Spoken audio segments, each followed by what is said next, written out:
नमस्कार दर्शक बंधु किचन क्वीन रे आपण मानक अनेक अनेक स्वागत। मु आज आपण मानक पई पोटल आलूर कषा तैयारी करेबी। एहा आपण माने भी घरे बहुत कम समय रे बनै परिबे। एहा मध्य खाइबा को बहुत बढ़िया लागि थाए। आपण एहा को बहुत सहज रे घरे थिबा जिंस रे तैयारी करि परिबे।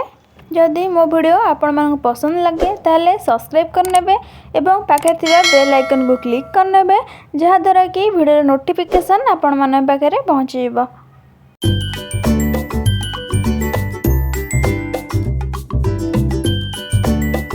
ताहले चलंतो वीडियो को स्टार्ट करनेबा। सेति मुझे पोटल को यही भाव में काटी नहीं। पोटलर ऊपर स्किन को मु टिके टिके पील कर नहीं। मुझे आलू को यही साइज काटी नहीं। एथरे मु कौन सी चोपा मध्य छड़े नहीं। एबे मु कढ़ई रे किछि तेल देई ताको गरम करिया पई रखी नहीं। तेल टी हमर गरम हो सारी मुझे काटी रखिथिबा पोटल को देई एही भाव में गोलाई नेबी।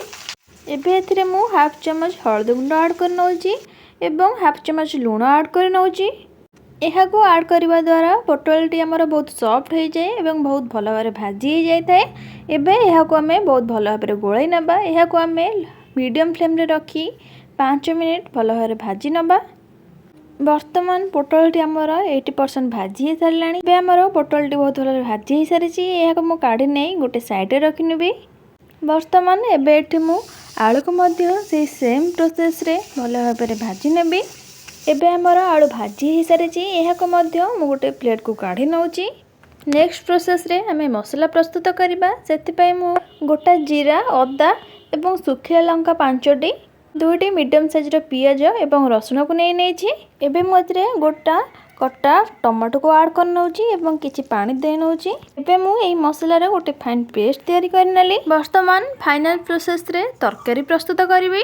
तेलटी गरम होला परे मु सेतरे गोटा जीरा दे नेछि एवं गोटा मीडियम साइज रो पियाज को मध्य दे नेछि। पियाज को हमें गोल्डन ब्राउन होबा जे भाजी नबा। वर्तमान पियाजटी हमर हेई आसीछि। एबे मु सेतरे मसला को ऐड कर नउछि। एबे मसला को बहुत भल भाबे रे पियाज सहित एही परिवार गोलाई की मिसई नेबे। एबे मु सेतिरे गोटे चम्मच हळदी गुंड ऐड कर नउची। जेहेतु मु मसला रे सुखिया लंका को बाटी नेथिली तो सेति पई मठी आ लंका गुंड ऐड करू नाही। लो टू मीडियम रे रखी मसला को 4 ରୁ 5 मिनिट पर्यंत भल भाबे रे कसी नउची। वर्तमान एबे हमर मसला टे संपूर्ण भाबे रे कसी सारिची। एबे मु भाजी रखिथिबा आलू को एई मसला रे देई नेबी। स्वाद अनुसार मु एतिरे लूण को ऐड कर नउची। गोटे चम्मच चाट मसला ऐड कर दोची। चाट मसला दबा द्वारा यार खट्टा फ्लेवर टी भल आसे थाए। एबे मु एथिरे गोटे ग्लास पानी ऐड कर नउची। एबे या को भल भाव गोळे नै कि आलू को 10 ରୁ 15 मिनिट सिझिया पई छाडी देबी। एबे हमर आलूटी संपूर्ण भाव में सिझी सारी। एबे मु एथिरे भाजी रखिथिबा पोटल को देई नउची। एहा को मध्य 3 ରୁ 4 मिनिट भल भाव में सिझिया पई छाडी दबा। एबे हमर प्रस्तुत हो गला पोटल आलू कषा।